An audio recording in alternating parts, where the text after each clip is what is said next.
तो देखो subject verb agreement के लेक्चर को आगे बढ़ाते हैं और इसमें देखते हैं एंड का यूज। जो एंड बोलते हैं ना, me C and C, I and he, Ram and Shyam, Sita and Gita, तो वो वाला एंड को देखते हैं कि एंड का यूज कितने तरीके से होता है और उसमें कहाँ कहाँ पे थोड़ा सा डिफरेंस हो सकता है। तो इससे जो पिछले वाले वीडियो लेक्चर बने हैं उसमें मैंने ये रूल नंबर 23 है, मतलब 23 है, वो वाला था 22 था, जिसमें मैंने गलती से 21 लिख दिया था। और वो कॉन्सेप्ट कौन था, तो वो था और था, नॉर था, आइदर और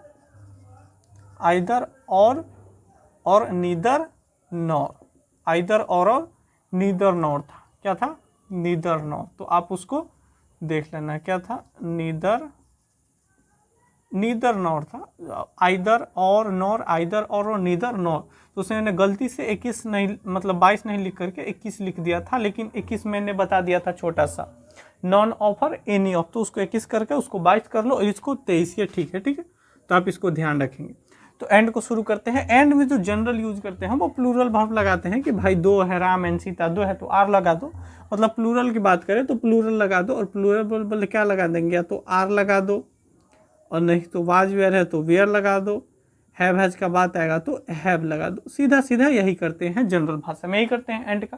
कि दो गो है, जैसे Ram and Sita are playing, Ram और सीता खेल रहे हैं, राम और सीता खेल रहे हैं, ऐसे लिख सकते हैं, लिख सकते हैं, क्या लिखते ही हैं, जैसे राम और सीता, इसका हिंदी लिख दें, ठीक है, हिंदी अगर लिख ले तो राम और, हिंदी भी लिख देते हैं कोई बात नहीं है, राम और सीता खेल रहे हैं, यही है ना, राम और सीता खेल रहे हैं, ठीक है। तो एंड है तो यहाँ पे डबल लगा दो, आर लगा दो सीधा। आई एंड सी आर गोइंग, मैं और वह जा रही है, मैं और वो, यानी वह, मैं और वह जा रही, मैं और वह जा रही है, मतलब मैं भी जा रहा हूँ वो भी जा रही है, दोनों, दो है तो लगा दो सीधा। You and I have eaten, तुमने और मैंने खा लिया है, तुमने और मैंने खा लिया है, ठीक है। इसमें तो कोई दिक्कत नहीं है कि इसमें लगाते हैं प्लूरल, जनरल सेंस है तो लगा दो, ठीक है। सब जानते हैं कि जनरल है तो लगा दो प्लूरल, मतलब एक से ज़्यादा का ही बात होता है हमेशा। लेकिन जब बात कभी हो एक ही इंसान का, एंड लगा हो लेकिन एक ही इंसान का बात हो, तो जब एक ही इंसान का बात है तो सिंगुलर लगाएंगे, ऑब्वियस सी बात है कि जब एक ही इंसान का बात हो, जैसे वो एग्जाम्पल है नीचे, जब दोनों, मतलब दो जगह लिखा हो लेकिन दोनों एक ही हो, सेम बट डिफरेंट वाला टॉपिक ये नहीं है, मतलब सेम हो दोनों। जैसे a red and black book is on the table, is kept on the table, जैसे एक रेड बुक है और ब्लैक बुक, दोनों अलग, एक रेड और एक ब्लैक नहीं है, एक बुक है जो रेड और ब्लैक दोनों है, एक लाल काला, मतलब एक तरफ से लाल है एक तरफ से काला है, या फिर आधा लाल है आधा काला है, प्रिंटेड उसी तरीके का है, मतलब रेड ब्लैक एक ही बुक का कलर है। और रेड एंड ब्लैक अगर और बताना होता तो यहाँ पे लिख देता ए, अ रेड एंड ए ब्लैक, मतलब एक रेड वाला अलग है और एक ब्लैक वाला अलग है, लेकिन यहाँ पे ए नहीं है, इसका मतलब एंड तो लगा हुआ है, मतलब एक ही है, एक काला और लाल, यानी लाल और काला बुक एक ही है, इसलिए यहाँ पे इज लगा है। जब दोनों एक ही हो तो उसमें क्या लग जाएगा, सिंगुलर वर्ब, क्योंकि एक है तो एक ही का यूज करेंगे तो क्या लग जाएगा, सिंगुलर वर्ब लग जाएगा। सिंगुलर वर्ब आप लोग जानते हैं कि क्या होता है, या तो वाज लगा लो, या फिर हैव हैज में से हैज लगा लो, इज एम आर में से इज लगा लो। तो ए रेड एंड ब्लैक, मतलब कहने का मतलब है कि लाल और काला दो बुक अलग अलग नहीं, एक ही बुक है, आधा कवर लाल है आधा लाल है, अगर दोनों एक एक रहता तो ए और ए लिखता, ठीक है। तो इसलिए यहाँ पे सिंगुलर वर्ब का यूज होगा, इज हो जाए, हैज हो जाए, या फिर वाज हो जाए। तो red and black book is kept on the table, एक लाल और क्या हो जाएगा, एक लाल और एक काली, एक लाल और काली किताब टेबल पर रखी है, टेबल पर रखी है, इज केप्ट रखी हुई है कहाँ, टेबल पर रखी है। तो a red and black book is kept, यहाँ पे इज लगाने का कारण यह है कि भाई एक ही बुक है जो आधा ब्लैक है आधा रेड है, एक ही बुक है। जैसे the poet and writer has come to see us, एक जो पोएट है मतलब पोएट भी है और राइटर भी है, मतलब कविता भी लिखता है, कहानी भी लिखता है और बहुत सारी तरीके की चीज़ भी लिखता है। दो एक ही इंसान है, मतलब एक ही है, ये बुक एक ही है, वो इंसान एक ही है जो हमसे मिलने आया है, इसलिए यहाँ पे हैज लगा है, वो एक ही इंसान है। जैसे द पोएट एंड राइटर, जो पोएट है कवि और लेखक, तो कवि और लेखक दोनों दो मतलब राइटर दो इंसान अलग अलग नहीं, एक ही है जो पोएट भी है, मतलब पोएट्री भी करता है, कविता भी लिखता है और लेख भी लिखता है, निबंध भी लिखता है, कहानी भी लिखता है, उपन्यास भी लिखता है। ठीक है, तो मतलब एक ही लेखक है, राइटर है, जो पोएट भी है और राइटर है। अगर दोनों अलग अलग रहता तो या तो दो तरीके से लिख सकते, ए पोएट एंड ए राइटर, या फिर the poet and the writer. उसके लिए मैंने एक अलग से नीचे एग्जाम्पल लिखा है आपको समझाने के लिए केवल, लेकिन वो इसका कॉन्सेप्ट नहीं है, वो द में पढ़ते हैं। द पोएट एंड राइटर मतलब वो कवि और लेखक दोनों एक ही इंसान है, हमसे मिलने आया है। कवि और लेखक मतलब प्यार से दोनों बोलते हैं उसको लोग, कवि और लेखक, कवि और लेखक हमसे मिलने आया है। तो दोनों एक ही इंसान है, कवि और लेखक दो अलग अलग नहीं है। हिंदी में तो ऐसे ही लिखते हैं, लेकिन जब अलग अलग बताना हो तो दोनों में द लगा देते हैं। तो दोनों एक ही है तो हैज, दोनों एक ही है तो इज। लेकिन यहाँ पे मैंने आपको केवल समझाने के लिए लिखा है, लेकिन इसका टॉपिक नहीं है क्योंकि उसी वे में है, तो आप देख लेना, क्योंकि इसको द आर्टिकल में भी पढ़ते हैं एक बार।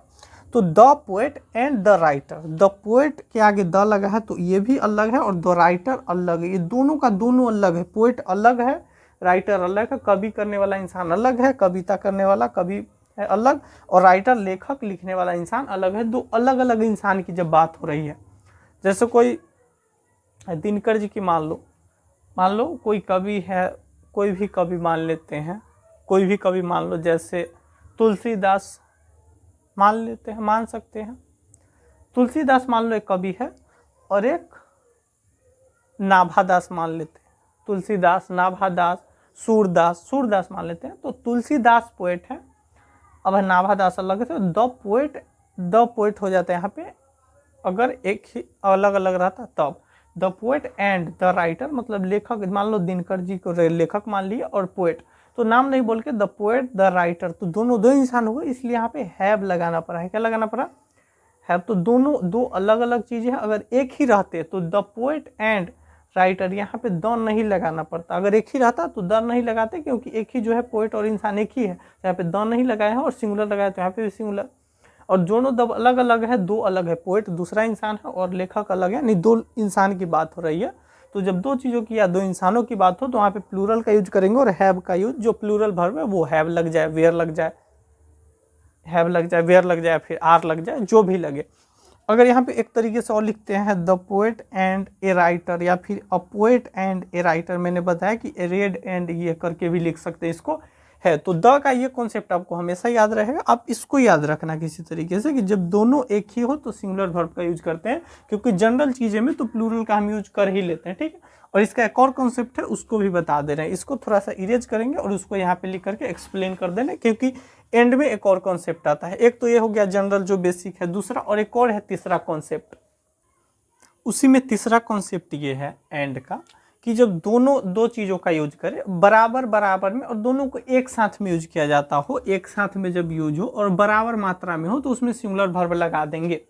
जब दो चीज़ों का यूज मिला करके करे, बराबर मतलब मिक्स करके, तो मिक्स करने के बाद एक ही चीज़ बन जाता है। ठीक है, वो मिक्स करने के बाद एक ही चीज़ बन जाता है अलग से। इस तरीके से उसको एक बार में हम यूज कर लेते हैं, मतलब सिंगुलर लगा लेते हैं, एक साथ जब यूज हो तब मिक्स करके। ठीक है, तो जैसे राइस एंड करी इज सर्व्ड, राइस और करी जो है सर्व्ड परोसा गया, चावल और मतलब जो भी था क्या थाली पे, पत्तल पे चावल और करी, करी जो होता है भाई, करी करी जो होता है परोसा गया। क्या किया गया? परोसा गया। सर्व का मतलब होता है सेवा करना, और एक सर्व मतलब परोसना भी होता है, तो परोसा गया है फिर परोसा जाता है, जो भी मानो। इज का सर्व मतलब परोसा गया, परोसा गया मतलब परोसा गया है, ऐसे भी बोल सकते हैं, परोसा जाता है। तो क्राइस एंड करी दो को मिला करके यूज करेंगे, एक साथ खाएंगे तो परोसा गया इज। तो यहाँ पे इज मिला करके, क्योंकि एक साथ यूज कर, यही एक साथ में बराबर। ब्रेड एंड बटर, ब्रेड अलग और ब्रेड अलग और बटर अलग अलग तो नहीं खाते हम लोग, एक साथ ही खाते हैं। मतलब ब्रेड पे बटर लगा करके एक साथ ही खाते हैं ना, तो उसको एक साथ यूज करेंगे। जैसे bread and butter is a rich food, जैसे ब्रेड और बटर जो है, ब्रेड और butter is a rich food मतलब पौष्टिक आहार है। क्या है? पौष्टिक आहार। ब्रेड एंड बटर एक पौष्टिक, रिच फूड कहने का मतलब है कि अमीर फूड नहीं बाबू, मतलब पौष्टिक, जो रिच हो। रिच फूड कहने का पौष्टिक मतलब बढ़िया खाना, मतलब अच्छा स्रोत हो, शरीर के लिए बेहतर हो, पौष्टिक हो, मतलब सभी तरीके का पौष्टिक मिले। तो दोनों का एक साथ यूज करते हैं। जैसे truth and honesty is the best policy, मतलब सत्य और ऑनेस्टी मतलब ईमानदारी, सत्य और ईमानदारी सबसे अच्छी नीति है, मतलब बेस्ट पॉलिसी सबसे, इसको आप भी लिख सकते हैं हिंदी में, सबसे अच्छी नीति, सबसे अच्छी नीति है। जैसे honesty and the best policy, ये तो हो गया जो सीधा। लेकिन आप ये लास्ट वाले पर ध्यान देना, दो पर सही से। स्लो एंड स्टीडी बोले सिंगुलर वर्ब है, तो वर्ब में एक ही भी आता है कि वर्ब में जब सिंगुलर बनाना हो तो या तो एस लगेगा, नहीं तो ई एस लगेगा। तो यहाँ पे विन होता है, तो मैंने एस लगा करके विंस कर दिया, क्योंकि दो है एक साथ है, तो मैंने उसी कॉन्सेप्ट पे slow and steady wins the race. मतलब स्लो मतलब धीरे धीरे धीरे, और स्टीडी मतलब लगातार, मतलब धीरे धीरे और लगातार, धीरे धीरे और लगातार जो है रेस मतलब दौड़, रेस मतलब दौड़ जीता जाता है या फिर जीतता है, जो लिख लो, जीता जाता है यानी जीता जाता। अब इस पे ध्यान दें, slow and steady wins the race मतलब दो चीज़ है, एंड है, तो यहाँ पर सिंगुलर पर है कि इसमें जब एक साथ यूज हो तो सिंगुलर करेंगे।